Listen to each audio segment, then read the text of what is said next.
전북의 미투 관련 사건이 대학 교수와 극단 대표 등 2명을 기소하는 선에서 마무리됐습니다. 상업화로 몸살을 앓고 있는 전주 한옥마을의 활로를 찾는 연수기획.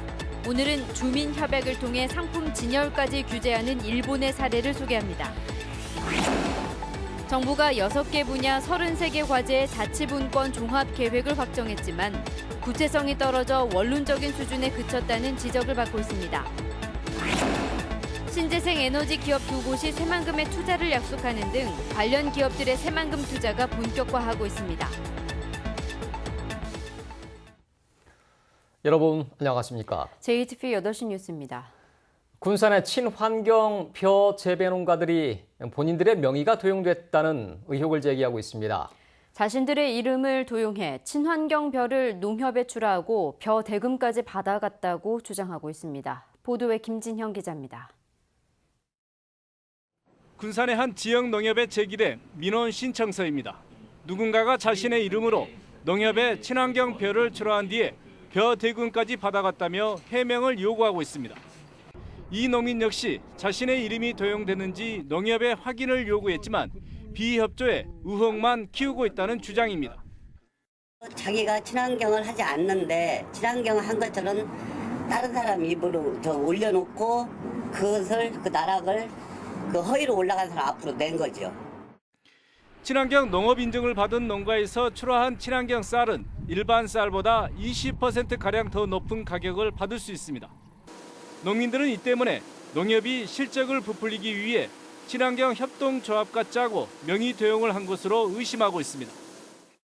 친환경 농업을 한 것처럼 간 명의 앞으로 수매를 해가지고 그 수매 대금을 일단은 친환경 협동조합에다가 다 입금을 시켜서 친환경 협동조합의 실적을 부풀려줘가지고 해당 농협은 제기된 명의 도용 의혹은 오해에서 비롯됐다며 사실이 아니라는 해명입니다. 다 해명됐어요. 뭐 돈도 뭐 잘못 들어갔다는 그런 부분도 다 해명이 됐고 그런 부분 다 해명이 됐습니다. 그러나 친환경 재배 농민들은 농협의 해명으로는 납득하기 어렵다며 경찰에 수사를 요구했습니다. JTBC 뉴스 김진영입니다. 올해 초 전북에서도 들불처럼 번졌던 이른바 미투 사건의 검찰 수사가 마무리됐습니다. 제자들에게 성폭력을 가하고 여배우를 상습적으로 추행한 혐의를 받는 대학 교수와 극단 대표가 법정에 서게 됐습니다. 오정현 기자가 보도합니다. 전주대 박병도 교수는 자신이 가르치던 제자 등 모두 4명을 추행한 혐의를 받고 있습니다. 모텔로 끌고 가 강제로 입맞춤하려 했다는 동료 여교수의 미투 고백이 있었고 이후 제자들의 추가 폭로가 쏟아졌지만 박 씨는 혐의를 부인했고 결국 강제추행 혐의는 법정에서 진실을 가리게 됐습니다.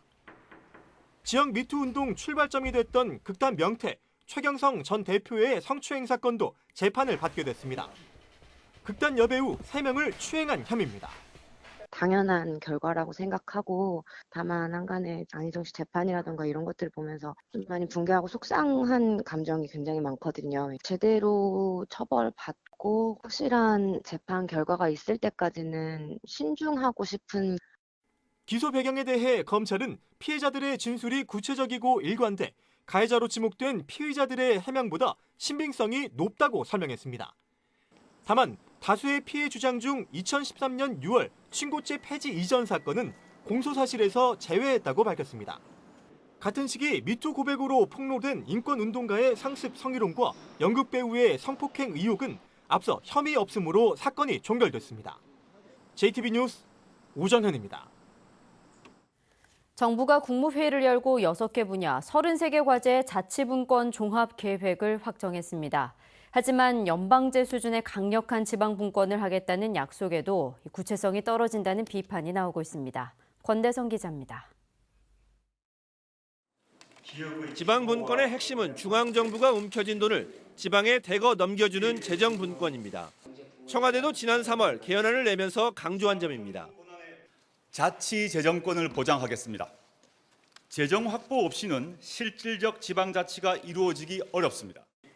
정부가 자치분권 종합계획을 통해 현재 20% 수준인 지방세 비율을 40%까지 높이기로 했습니다.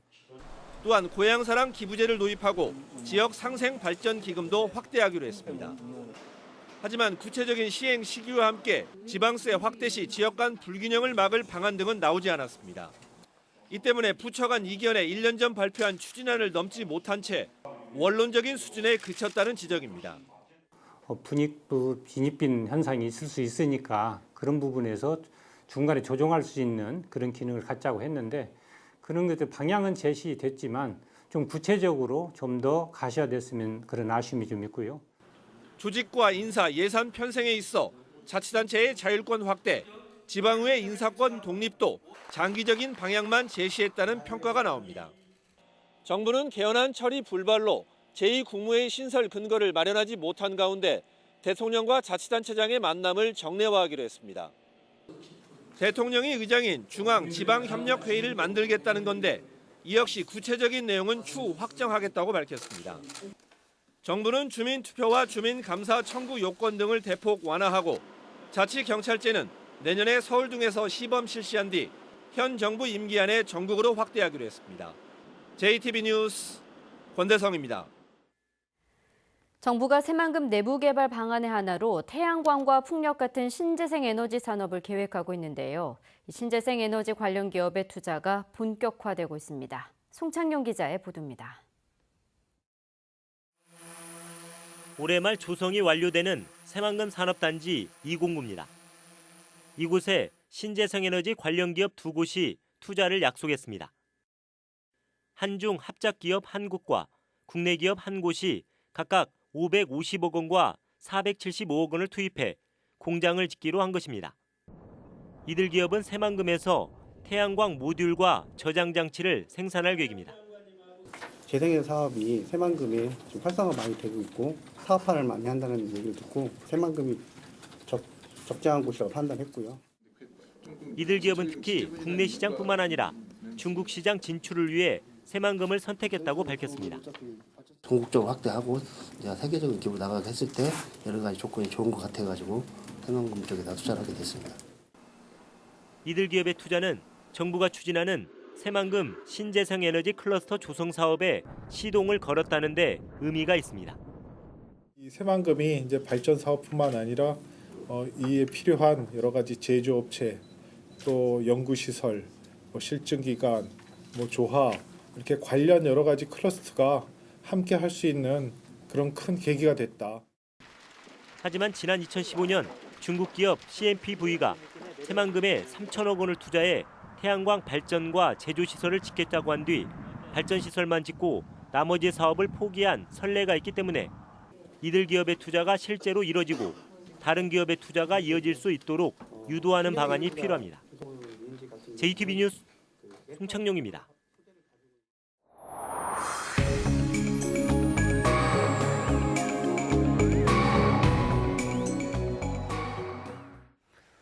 상업화로 몸살을 앓는 전주 한옥마을의 활로를 찾아보는 연속기획.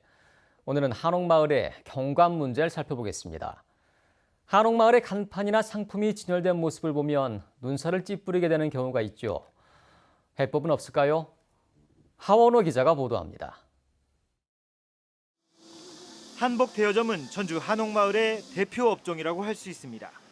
그런데 한복을 밖에 내놓고 영업을 하는 점포가 한두 곳이 아닙니다. 아무래도 더 잘 보이니까요. 만약에 안으로 넣으려면 안으로 넣는다면 여기가 좁아지고 저희가 여기를 다시 리모델링 해야겠죠. 한복 대여점의 화려한 간판까지 가세하면서 한옥마을의 정적인 분위기는 사라졌습니다. 가나자와의 특산품인 금박 상품을 파는 가게입니다. 쇼윈도를 설치하면 관광객의 눈길을 끌 수 있지만 이 가게에는 쇼윈도가 없습니다. 히가시 차야가이 전통 건축물의 통일성을 해친다는 이유로 마을 협약에서 설치를 금지하기 때문입니다. この商品を売りたい、出したい、それをガラス越しで見せるっていうことはなかなかできない。 이곳의 주민자치 모임이 정한 마을 협약은 광고물은 전통적인 분위기의 일본식 등농 형태로 하고 5개 광고물의 구체적인 규격까지 정해놨습니다. 또 광고물을 설치하거나 변경할 때는 주민자치 모임과 협의하도록 했습니다. 가게 앞에 입간판을 내놓을 때도 지켜야 될 규정이 있습니다. こうしておかないといけないことになってる。これは両方から見れるという。 자치단체의 조례가 규정하기 어려운 세세한 부분까지 주민들이 마을 협약을 통해 전통 건축물 거리의 경관을 지켜가고 있습니다. 전주 한옥마을에 주는 메시지입니다. JTB 뉴스 하원호입니다. 경찰이 박준배 김제시장을 공직선거법 위반 혐의로 불구속 입건했습니다. 김제경찰서는 박 시장이 지난 5월 6.13 지방선거 당내 경선 과정에서 당원 등에게 특정 후보가 오늘 우리를 지지하기로 했다는 내용의 허위 문자 메시지를 보낸 혐의를 받고 있다고 밝혔습니다. 경찰 조사에서 박 시장은 문자 메시지를 보낸 적도 없고 발송을 지시하지도 않았다며 혐의를 부인했습니다. 음식물 쓰레기와 재활용품을 처리하는 전주 리사이클링 타운 근로자들이 파업에 들어가면서 쓰레기 처리의 차질이 우려되고 있습니다. 전주 리사이클링 타운 소속 근로자 20명은 1년 계약직의 정규직 지원안, 임금 인상과 정년 연장 등을 요구하며 파업을 벌이고 있습니다. 리사이클링 타운 측은 다른 부서의 직원들을 현장에 투입해 시설을 가동하고 있고 노조 측과 협상을 벌였지만 타결을 보진 못했다고 밝혔습니다. 전라북도의 국가예산 집행률이 저조하다는 주장이 제기됐습니다. 전라북도의회 박용건 의원은 지난해 전북의 국가예산 6조 5,113억 원에 대한 결산감사 결과 집행률이 94.7%로 나타났다며 이같이 주장했습니다. 박 의원은 새로운 사업을 발굴해 국가예산을 확보하는 것도 중요하지만 사업 계획과 편성을 정밀히 해서 재정 효율을 높이는 것도 필요하다고 밝혔습니다. 2019학년도 대학 수시 모집이 이번 주 동안 진행됩니다. 도내 대부분의 대학들은 모집 정원의 80% 이상을 수시 모집으로 선발하기 때문에 수험생들의 면밀한 분석과 신중한 선택이 필요합니다. 조창현 기자입니다. 도내 10개 4년제 대학의 모집 정원은 16,400여 명. 이 가운데 78%인 12,800여 명이 수시 모집으로 선발됩니다. 모집 정원의 64%인 2,600여 명을 수시로 선발하는 전북대는 의대 모집 정원을 늘리고 정원 내 사회적 배려 대상자의 입학 기회를 확대한 게 특징입니다. 검정고시와 같은 동등학력 소지자가 지원 가능한 전형과 지역인재 등 고른기회 전형 선발 인원을 확대하였고 교사 추천서 폐지로 인한 수험생의 부담을 완화했습니다. 도내 주요 사립대학들은 입학 정원의 90% 가까이를 수시로 선발합니다. 수시 모집 선발 비율을 보면 전주대는 87%, 원광대 89%, 우석대 88%에 이릅니다. 해마다 수시 선발 비중을 높여 미리 신입생을 확보하겠다는 포석이 깔려 있습니다. 수시 모집 비중이 전년도에 비해서 7% 정도 늘었다는 거고요. 그래서 올해 87% 모집합니다. 그다음에 학생부 종합전형의 1단계 선발 비중이 전년도에는 4배수였다면 올해 5배수로 늘었습니다. 좀 많은 학생들에게 기회를 주기 위해서입니다. 내신과 비교과 활동으로 신입생을 뽑는 학생부 종합전형은 지난해에 이어 비중이 늘고 있는 추세입니다. 전북대와 전주교대를 제외한 대부분의 대학에선 수능 최저학력 기준을 폐지했습니다. 수능 성적이 상대적으로 낮아 최저학력 기준이 부담스러웠던 도내 학생들의 합격 기회가 늘어날 것으로 보입니다. 서류와 면접으로 진행하는 수시 모집은 대학별 전형과 평가 기준이 다르기 때문에 자신이 지원할 대학의 평가 요소와 면접 방법에 대한 꼼꼼한 분석이 필요해 보입니다. JTB 뉴스 조창현입니다. 전북교육청이 평준화 지역 36개 일반계 고등학교에서 9,550명의 신입생을 뽑는 고교 입학 요강을 공고했습니다. 지역별 모집 정원은 전주가 23개 고교에서 6,244명, 군산 6개 고교 1,566명, 익산 7개 고교 1,740명 등입니다. 올해는 외고와 자사고 지원자도 평준화 일반고 지원이 가능하며 학군 내 모든 학교를 지망순으로 선택할 수 있습니다. 추석을 앞두고 전통시장을 활성화하기 위해 온누리 상품권 개인 할인 구매 한도가 30만 원에서 50만 원으로 상향 조정됐습니다. 상향 조정 기간은 다음 달 말까지입니다. 온누리 상품권을 구매할 때 개인이 구매하면 5%, 단체와 기업 등 법인이 구매하면 3%의 할인 혜택이 적용됩니다. 제12회 장수 한우랑 사과랑 축제가 오는 14일 장수 의암공원 일원에서 개막합니다.